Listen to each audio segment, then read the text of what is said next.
अभी रिसेंटली मैंने अपना एक यूट्यूब चैनल बनाया है यूपीएससी विद दिव्या तंवर, ताकि मैं यूपीएससी की प्रिपरेशन में एस्पायरेंट्स की कुछ हेल्प कर सकूं।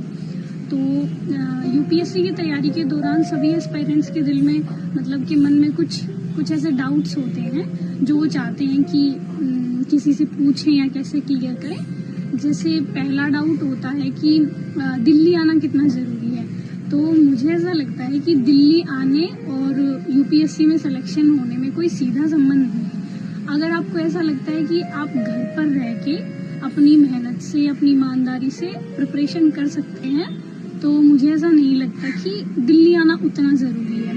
आप घर पे रह के भी प्रिपरेशन कर सकते हैं। क्योंकि मैंने जब अपना पहला अटेम्प्ट दिया था तो मैं प्रीलिम्स जब मेरा क्लियर हो गया तो मैं प्रीलिम्स क्लियर करने के बाद दिल्ली आई थी मेंस की आंसर राइटिंग के लिए। तो आप प्रीलिम्स क्लियर करने के बाद भी यहाँ मेंस की आंसर राइटिंग के लिए आ सकते हैं अगर आप कंफर्टेबल हैं, आपको ठीक लगे तो। और उसके बाद मेंस क्लियर हो जाए तो आप इंटरव्यू के लिए, मॉक इंटरव्यू के लिए आ सकते हैं। लेकिन ऐसे परमानेंटली यहाँ रहने के लिए आना उतना ज़रूरी नहीं है। अगर आप गांव में रह के, अपने घर पे रह के पढ़ाई करना चाहते हैं तो वो दैट इज़ गुड, मतलब वो ठीक है। अगर आप मेहनत से पढ़ेंगे तो यूपीएससी उससे भी क्लियर हो जाएगा। और जो दूसरा जो क्वेश्चन होता है बच्चों के दिल में, वो होता है कि कोचिंग लें या सेल्फ स्टडी करें।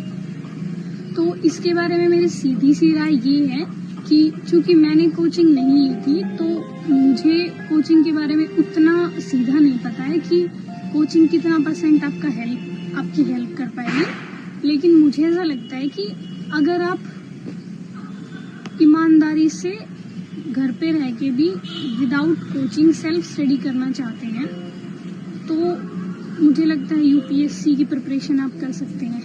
हाँ, इतना हो सकता है कि आप टेस्ट सीरीज ले लीजिए, आप मंथली मैगजीन्स ले लीजिए, वो आप दिल्ली से मंगवा लीजिए या दिल्ली आके ले जाइए। तो कोचिंग के लिए अगर आप अफोर्ड कर सकते हैं, आपको लगता है कि किसी टीचर की गाइडेंस की आपको ज़रूरत है, तो निसंदेह आप ज्वाइन कर सकते हैं।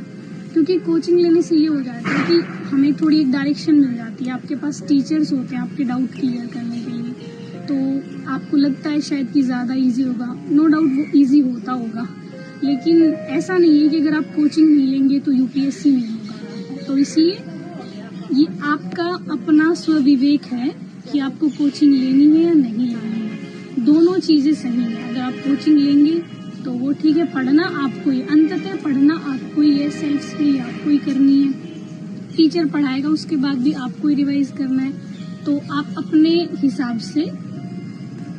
से सोचिए कि कोचिंग लेनी है या घर पे रह के पढ़नी है। तीसरा पॉइंट ये है कि हम YouTube का कैसे प्रयोग करें, क्योंकि मैंने बोला है इंट्रोडक्टरी वीडियो में कि मेरी तैयारी में YouTube ने बहुत हेल्प की है।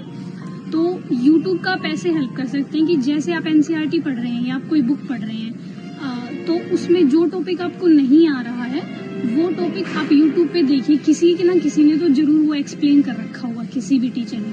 तो जिसका आपको सही लगे आप कोशिश करिए कि वहाँ से आप वो टॉपिक देख लें। मैंने तो 1-2 पूरे सब्जेक्ट यूट्यूब से पढ़े थे, जैसे इन्वायरमेंट है और इकोलॉजी, थोड़ा इन्वायरमेंट एंड इकोलॉजी पढ़ा था। इसके अलावा इकोनॉमिक्स थोड़ा सा पढ़ा था मैंने।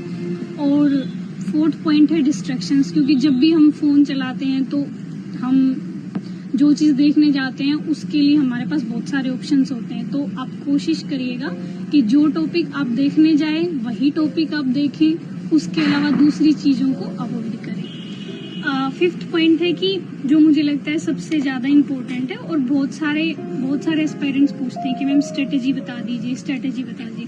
तो देखिए, इसके बारे में मैं जो सीधी स्ट्रेट फॉरवर्ड बात बोलूँगी कि जितने भी टॉपर्स आपको स्ट्रेटेजी बताएंगे वो उनकी स्ट्रेटेजी है, वो स्ट्रेटेजी आपकी नहीं हो सकती है। तो आप कोशिश करिए कि जिस टॉपर को आपको फॉलो करना है आप एक बार देख लीजिए उनकी बुक लिस्ट क्या है, वो क्या क्या बता रहे हैं, आप एक बार उनको देख लीजिए। उसके बाद आपको डिसाइड करना पड़ेगा अंततः कि मुझे किस सब्जेक्ट को ज़्यादा पढ़ना है, किस सब्जेक्ट को कम पढ़ना है, कैसे अपनी स्ट्रेटेजी बनानी है। क्योंकि मैंने देखा है कुछ बच्चे पूछते हैं कि मैम चार सब्जेक्ट बता दीजिए जो हम अच्छे से पढ़ ले और हमारा सिलेक्शन हो जाए। तो ऐसा नहीं होगा। अब हो सकता है जो सब्जेक्ट आपको अच्छे से आता हो वो मुझे नहीं आता हो, और जो सब्जेक्ट मुझे अच्छे से आता हो वो आपको नहीं आता हो। तो आप टाइम उस हिसाब से डिवाइड करेंगे। जो सब्जेक्ट मेन है वो सारे आपको अच्छे से कवर करने हैं। उसके बाद जो छोटे माइनर टॉपिक्स होते हैं उनको कोशिश करिए आप अपनी कन्वीनियंस के हिसाब से देखें कि इस टॉपिक पे मेरी पकड़ है तो मैं इसको थोड़ा कम टाइम दूं, इस टॉपिक